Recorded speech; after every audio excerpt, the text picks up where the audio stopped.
સીતા। હું મિથિલા દેશના રાજા જનક અને રાણી સુનૈનાની પુત્રી છું। એક દિવસ રાજા જનક જ્યારે જમીન ખેડતા હતા ત્યારે તેમને સોનાના પાત્રમાંથી હું મળી છું અને તેને પોતાની દીકરી તરીકે મને સ્વીકારી છે અને મારું નામ સીતા આપવામાં આવ્યું છે।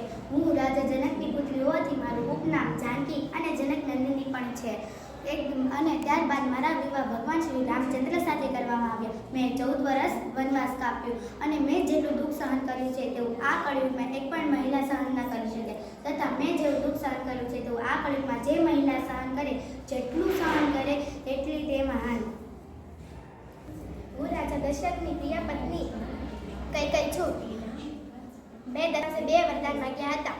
રામને 14 વર્ષનો વનવાસ અને મારા ભરતને રાજગાદી મળે। હું રાજા દશરથ અને માતા સુનૈનાની પુત્રી ઇન્દ્રા છું। લક્ષ્મણ મારા પતિદેવ છે।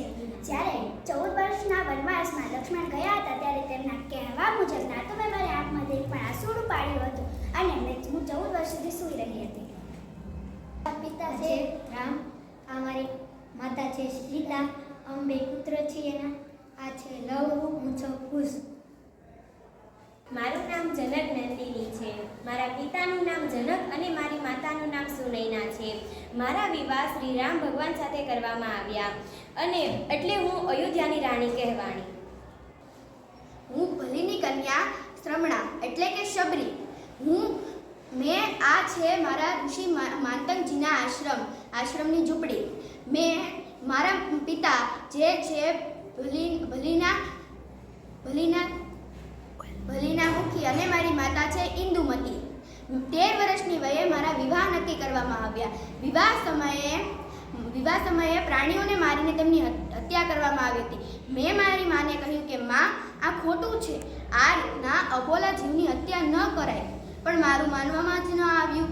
છેવટે હું વનવાસ વટે નીકળી પડી। ત્યાં મને ઋષિ માંતકજીના આશ્રમનો આશ્રય આપ્યો અને તેમણે મને કહેલું કે તું આ બોર વાવજે અને ભગવાન શ્રી રામ તારા બોર ખાવા આવશે।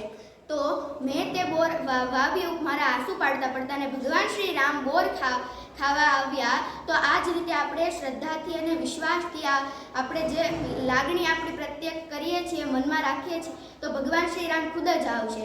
જય શ્રી રામ।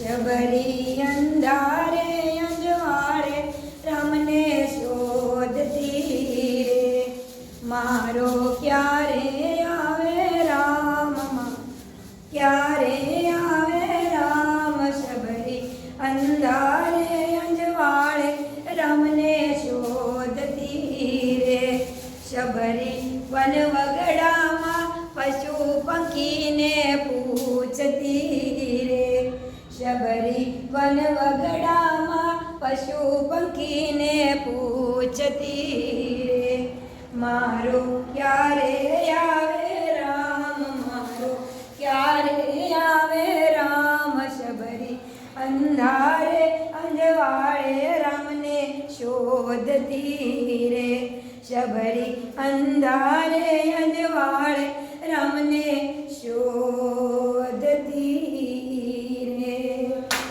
મારા રામ, મારા રામ।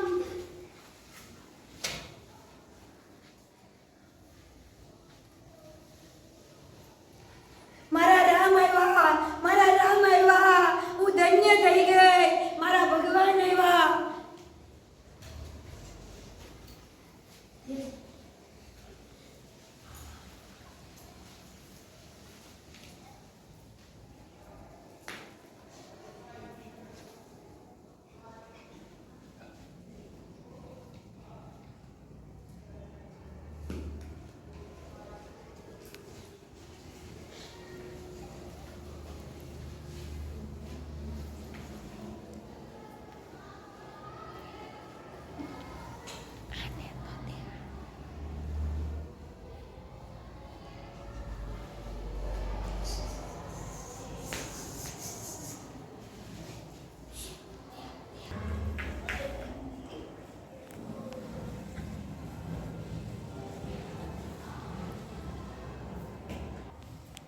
મારે કાંઈ નથી જોતું.